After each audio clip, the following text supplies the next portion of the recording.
আসসালামু আলাইকুম এভরিওয়ান, আপনারা সবাই কেমন আছেন? আশা করছি অনেক ভালো আছেন। সিসিট লাইফস্টাইলের একটি ব্লগে আপনাদেরকে স্বাগত জানাই।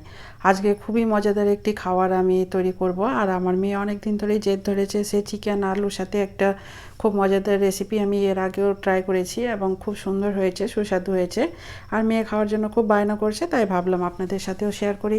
কারণ সবারই বাড়িতে বাচ্চা রয়েছে এবং বাচ্চাদের একটু মজার মজার খাবার খেতে দিলে পরে তারা কিন্তু আর যাই হোক পড়াশোনাটা একদম ঠিকঠাকভাবে করে। যদি তাদেরকে বলা যায় আজকে এইটা খাবার দেবো, তাহলে কিন্তু সে খুব সুন্দরভাবে পড়াশোনা করার জন্য আগ্রহী হয়ে যায় এবং পড়তেও আসে। আমার মেয়ের ক্ষেত্রেও তাই। কোথাও নিয়ে যেতে চাইলে পরে বা কোনো কিছু নতুন খাবার বানিয়ে দিতে চাইলে পরে সেই বাহানা দিয়ে আমি দুদিন চালিয়ে দিই। আচ্ছা আজকে করতে পারলাম না, আগামীকাল করে দেবো, কিন্তু তোকে পড়াটা ভালোভাবে করতে হবে। ঠিক সেই রকম। তবে হ্যাঁ, আজকালকার বাচ্চা একদম আলট্রা ডিজিটাল যাকে বলে, তারা বোঝে তাদেরকে পড়াশোনা করতে হবে, তাদেরকে ঘোরাঘুরিও করতে হবে, তাদেরকে খেলাধুলোও করতে হবে। তাই খুব একটা জেদ করে না। কিন্তু আমাদের সময় আমরা স্কুল না যাওয়ার জন্য কত রকম যে বাহানা করেছি বলে বোঝাতে পারবো না।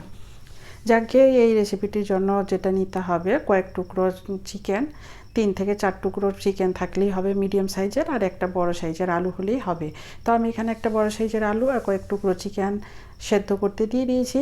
10 মিনিট মতো সেদ্ধ করতে হবে। 5 মিনিট আগে আমি সেদ্ধ করতে চাপিয়েছিলাম, আর 5 মিনিটের মধ্যে কিন্তু আলুগুলো প্রায় সেদ্ধ হয়ে গেছে। তবে মাংসগুলোকে আরও একটু বেশি সেদ্ধ করতে হবে।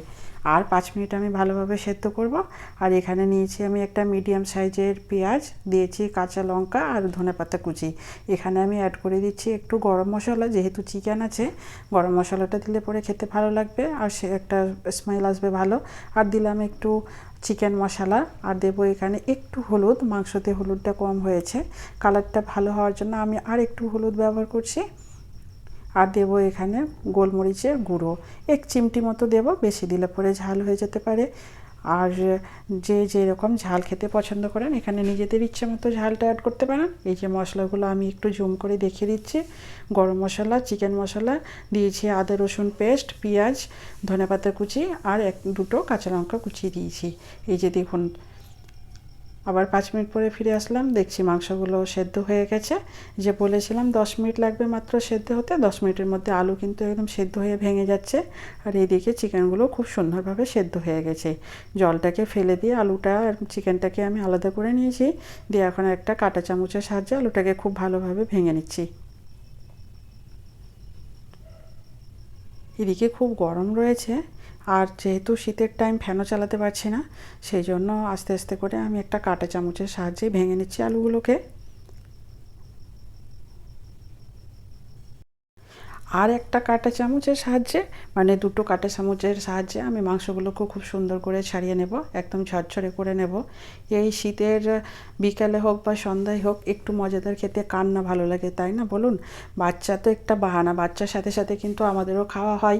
আর কিছু ভাবতে হয় না যে আজকে কী খাবার করব বা কী রকম খাবার হলে পরে ভালো হয়।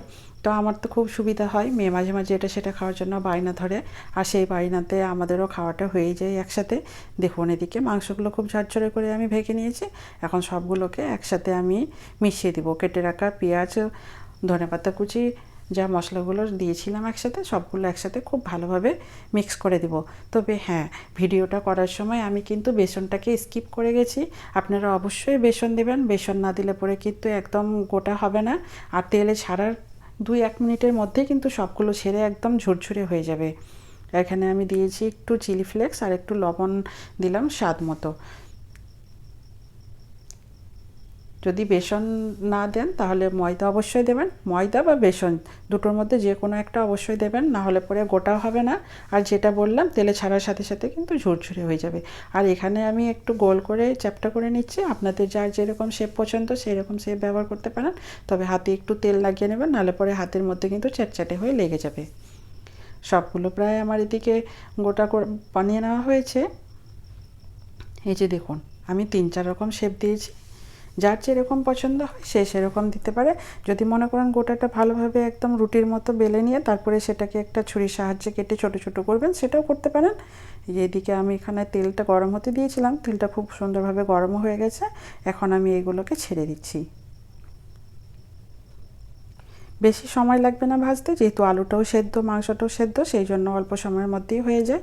2 থেকে 3 মিনিট মতো একদিকে ভাজা হয়ে গেলে আরেকদিকে ভাজতে মাত্র 1.5 থেকে 2 মিনিট লাগে। আর যেহেতু তেলটা অনেক গরম থাকে এবং তেল ডুবো তেলে ভাজতে হয়, সেই জন্য কিন্তু 2 দিক দিয়েই অনেকটাই ভাজা হয়ে যায়। আমার ভাজাগুলো প্রায় হয়েই আসলো, আর দেখুন কালারটা কি সুন্দর এসেছে। অনেক মজাদার খাবার এটা, আপনারা অবশ্যই বাড়িতে ট্রাই করবেন। এবং বাড়িতে যা কিছু সামগ্রী রয়েছে সেখান থেকেই এই রেসিপিগুলো হয়ে যাবে।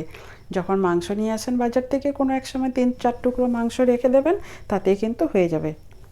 কালারটা জাস্ট দেখুন কি সুন্দর এসেছে কালারগুলো, মনে হচ্ছে কোনো ফুড কালার আমি মিক্স করেছি, এইরকম একটা কালার এসেছে। আর দেখে অনেকটা মনে হচ্ছে এটা আলুর চপ। সবগুলো আমি তুলে নিলাম। যাই হোক, আজকে এই পর্যন্তই। সবাই ভালো থাকবেন, সুস্থ থাকবেন, সাবধানে থাকবেন। আমার রেসিপিটি কেমন হয়েছে অবশ্যই কমেন্ট বক্সে জানাবেন।